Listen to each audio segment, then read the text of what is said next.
বিচক্ষণ, সাহসী, মেধাবী পিনাকি দাদারকে জানাচ্ছি আন্তরিক শুভেচ্ছা।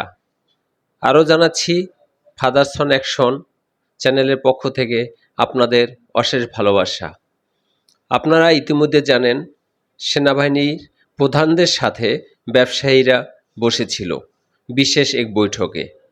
সেই বৈঠকে তীব্র সমালোচনা করেছেন এবং হুঁশিয়ারি দিয়েছেন পিনাকি ভট্টাচার্য। আপনারা জানেন ইতিমধ্যে সেনাবাহিনীর প্রধানের সাথে ব্যবসায়ীদের বৈঠক হয়েছে।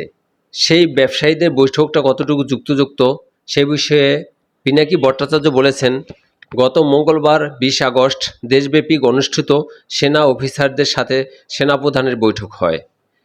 এই বৈঠকটা গুরুত্বপূর্ণ, যা যা আলোচনা হয়েছে সেটাও গুরুত্বপূর্ণ ছিল। সেনাবাহিনীকে আমাদের জনগণের পক্ষ থেকে কিছু নির্দেশনা দেওয়া প্রয়োজন ছিল।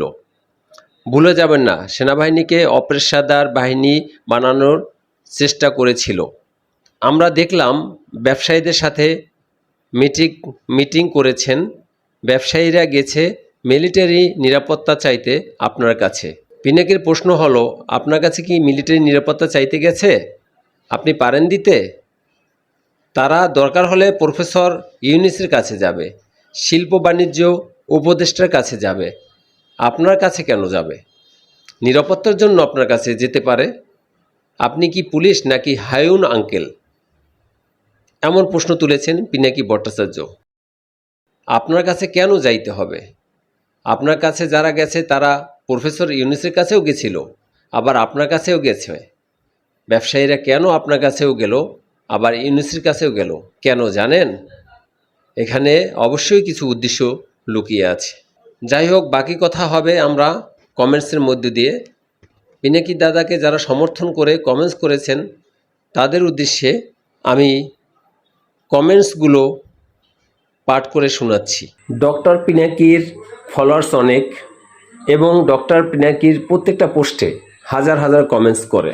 সেনাবাহিনীদের প্রসঙ্গে ডক্টর পিনাকি গুরুত্বপূর্ণ কথা বলেছেন যে ব্যবসায়ীদের যদি উদ্দেশ্য ভালো থাকে তাইলে ব্যবসায়ীরা কেন সেনাবাহিনীদের সাথে কথা বলবে?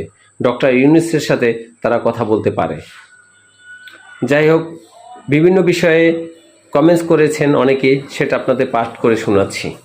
একজনে কমেন্টস করেছেন, ডক্টর পিনাকি ভট্টাচার্য রাজনীতিতে আপন মতো বিচক্ষণ, সাহসী বিশ্লেষক এবং দেশপ্রেমিক খুবই প্রয়োজন। প্লিজ আপনি দেশে ফিরে আসুন। হামিদ টিভি লিখেছেন, এই বিজয়ের পিছনে পিনাকি দাদার ভূমিকা অবদান অনস্বীকার্য। উনি আরও লিখেছেন, আমরা চাই অতি তাড়াতাড়ি পিনাকি দাদা সসম্মানে দেশে এসে সরকার পদের একটি উচ্চ স্থানে বসানো হোক। অনেকে মনে করেন পিনাকি দাদা আসলেই একজন দেশপ্রেমিক। সাইফুল ইসলাম বলেছেন, আল্লাহ আপনি আমাদের দেশের সকল সমস্যা দূর করে দেন। নুরুল আমিন লিখেছেন, পিনাকি দাদা ইলিয়াসদের উপদেষ্টা কমিটি না থাকায় ভীষণ অবাক হয়েছি। তথাকথিত সুশীল যারা কমিটিতে আছে তাদের দেশের অনেক মানুষ চেনে না। আবু সালে লিখেছেন, স্যারকে উপদেষ্টা হিসেবে দেখতে চাই, 18 কোটি জনগণের দাবি। আরেকজন লিখেছেন, ধন্যবাদ পিনাকি স্যারকে সত্যতা দেশবাসীর কাছে তুলে ধরার জন্য। সাধারণ জনতা জানতে পারল সেনাপ্রধান কেমন লোক। পাগলু লিখছেন, কুমড়ো পটাশ জয় বাংলা হয়ে গেছে, কাউয়া কাদেরের জন্য অপেক্ষায় আছি আমরা। কাউয়া কাদেরের কথা আসলে অনেকেই এভাবে বলে থাকেন, তাকে দেখার আশ্বাস অনেকের। আরেকজন লিখেছেন, আমি অপেক্ষায় থাকি আপনার কথা শোনার জন্য, হাজার সালাম আপনাকে স্যার। পিনাকি দাদার কথা প্রত্যেকটা কথা তথ্যবহুল, যার জন্য অনেকে পছন্দ করেন। ফাতেমা লিখেছেন, পৃথিবীর সবচেয়ে দামি বাক্য লা ইলাহা ইল্লাল্লাহু মুহাম্মাদুর রাসূলুল্লাহ, সুন্দর কথা। রুশনা লিখেছেন, অশেষ কৃতজ্ঞতা। পিনাকি দাদাকে অসংখ্য ধন্যবাদ সেনাপ্রধান ওকারুজ্জামানের সম্পদের হিসাব নেওয়ার জন্য। তারপর লিখেছেন, পিনাকি দা বলেছে 18 থেকে 28 বছরের সকল যুবককে সামরিক প্রশিক্ষণ নেওয়ার কথা। কে কে একমত? আমি ব্যক্তিগতভাবে একমত।